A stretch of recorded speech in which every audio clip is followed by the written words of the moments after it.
Hello everyone, this is Dr. Humanist again. Let us now study about ALS, that is amyotrophic lateral sclerosis. Okay, as we all know, the hallmark of the disease is the combination of UMN as well as LMN palsy signs and symptoms. Okay, UMN is motor cortex, they control the voluntary movements and all, and LMN is brainstem and spinal cord and the peripheral nerves. So UMN dysfunction symptoms will be like spastic paralysis, hyperreflexia.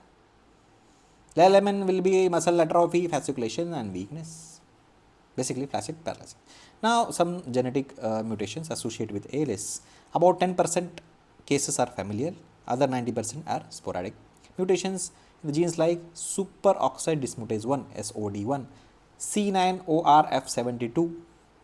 Next is now the pathogenesis. Glutamate excitotoxicity is seen, guys. As glutamate causes damage, the hyperexcitability will cause damage to the neurons. That's how we are targeting the treatment. The riluzole, which is the drug of choice, is targeting this. Then oxidative stress, mitochondrial dysfunction and protein misfolding, etc. And there is a there's in the glial cells proliferation will be there, suggestive of neuroinflammation also. Coming to the clinical features, early symptoms, it could be in early UMN or LMN, but when it progresses, both symptoms will be there, symptoms and signs of UMN as well as LMN. So muscle weakness or stiffness, often in the limbs, fasciculations, difficulty in fine motor skills like buttoning clothes, writing, etc. Progression, when it progresses, you will have spasticity, hyperreflexia as well as the muscle atrophy, that is LMN sign. There will be dysarthria, dysphagia, respiratory muscle weakness leading to respiratory insufficiency. That is the most common cause of death in ALS, that is respiratory failure. If there is bulbar onset, patient will have speech problem, swallowing problem, dysphagia and all. More common in older adults, often associated with poorer prognosis, guys. Late stage ALS, there will be complete paralysis of voluntary muscles. There will be cognitive impairment, especially if the patient is having frontotemporal dementia as well as with ALS. Diagnosis, what we do is clinical examination, that is clinical diagnosis. Both UMN and LMN signs should be there, and at least 4 body regions should be affected. What are those examples? Bulbar, cervical, thoracic, lumbar. Like this 4 body regions should be affected. You have to show that.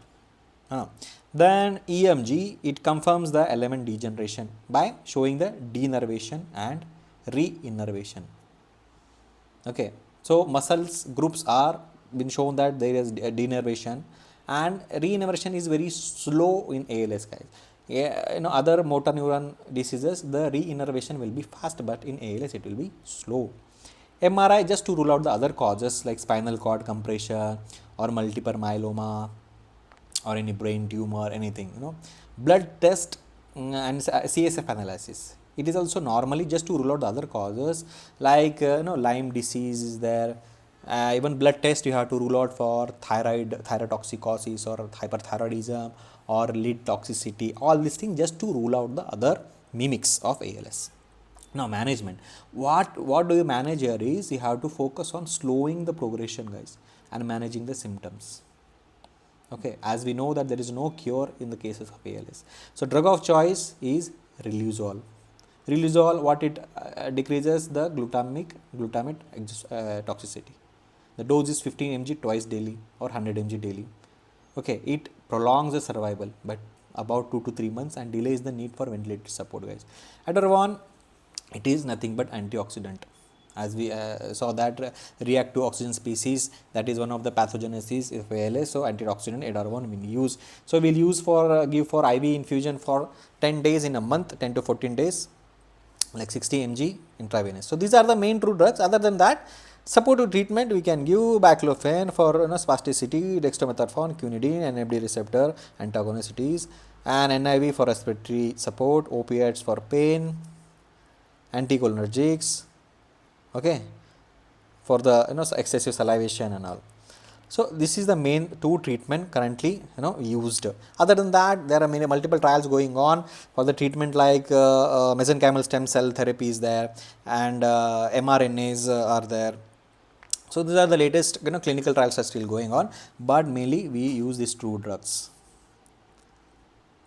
Other than that, physical therapy, physiotherapy is there, speech therapy, nutritional support, psychosocial support, occupational support, actually the prognosis is not that good, like 2 to 5 years only survival is there. Once they develop the bulbar respiratory failure signs, then it is very difficult for the patient.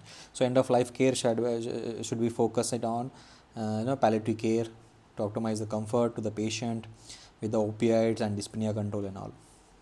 Okay, patient should be given also an option of do not resuscitate or euthanasia. It is not legal in India, but yes, it has very poor prognosis. Thank you.